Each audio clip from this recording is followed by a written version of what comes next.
Hello, my dear students. Hope you all are fine. Welcome back to my English class.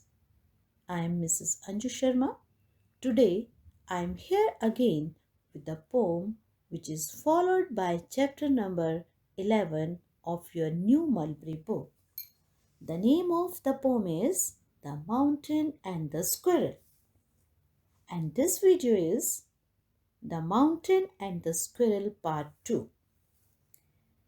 In our previous video class, we have studied about the poem, its author, word meanings, and we have recited the poem.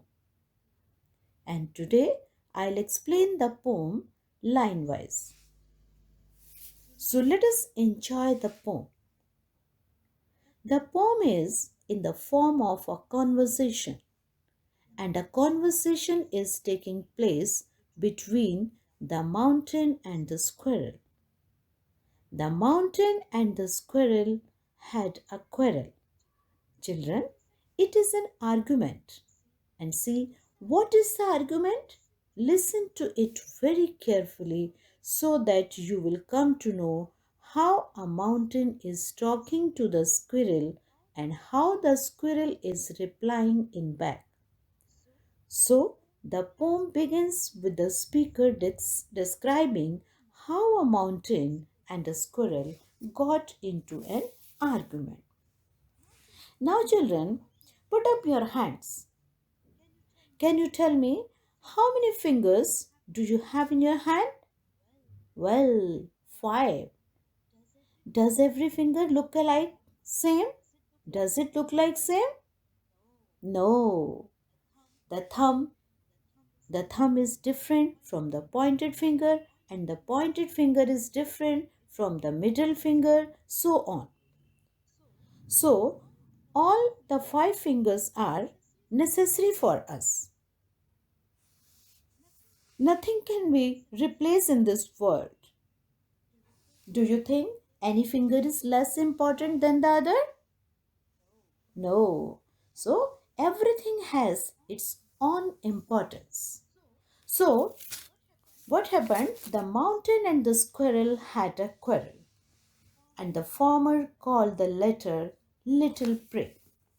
One day, the mountain and the squirrel had a fight, and the farmer means the first of the two, and the latter, the second of the two, called a little prig, means a person who behaves as if he or she is superior to others. Here, farmer is the mountain and the latter is the squirrel. The former mountain called the squirrel small and tiny. The mountain called the squirrel little prig. Prig means which means a person who is very narrow-minded. One replied, "You are doubtless very big." One means a pet name for a squirrel. Or we use bun for rabbit also. Bun replied that no doubt you are very huge, you are very big, and I know I am so small. But all sorts of things and weather must be taken in together to make a year and a sphere. Now, in these lines, but single mountain but single mountain cannot make a complete world. But single mountain cannot make a world, cannot make a sphere.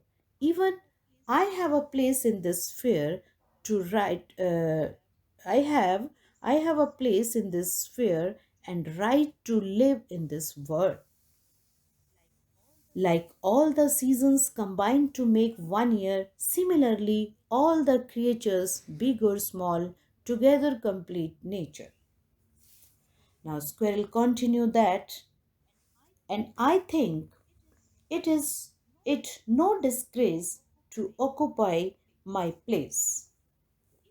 If I am not so large as you, you are not so small as I, and not half so spry. Now, here, Squirrel thought that there is no shame to occupy his place on the mountain, just as the mountain is large, with large role to play. The squirrel is small, with an equal role to play. He called himself Spry. Spry means active, as he can move quickly from place to place in a way the mountain never dreamt of. At last, Squirrel continued that I will not deny you make a very pretty squirrel track. At last, Squirrel continued that I will not deny you make a pretty track. Talents differ, all is well and wisely put. God has put all the creatures in its proper place, and all of them carry different talent. Therefore, we should not underestimate any creature on the basis of their size. If I cannot carry forest on my back, neither can you crack a nut. The talent of both the mountain and the squirrel contrasts greatly. If the squirrel cannot carry the forest on its back, even the mountain cannot crack a nut. So, therefore, none is superior or inferior in this world. So, children, what is the moral of this poem? Everyone in this world has their own talent. Nothing in this world is superior or inferior. We all are important in our own way. Everyone in this world have their own talent. Nothing in this world is superior or inferior. We all are different. God has made each one of us different. We all are unique in His hand. Remember, never ever compare yourself to others. Never ever compare yourself to others. I think, children, you have understood the poem very well. Children, please watch the video class at least twice or thrice so that you can understand the poem very well. And in part 3, we will discuss the question answers. Thank you, children, for watching the video till the end. Bye. We'll meet soon. Okay, thank you.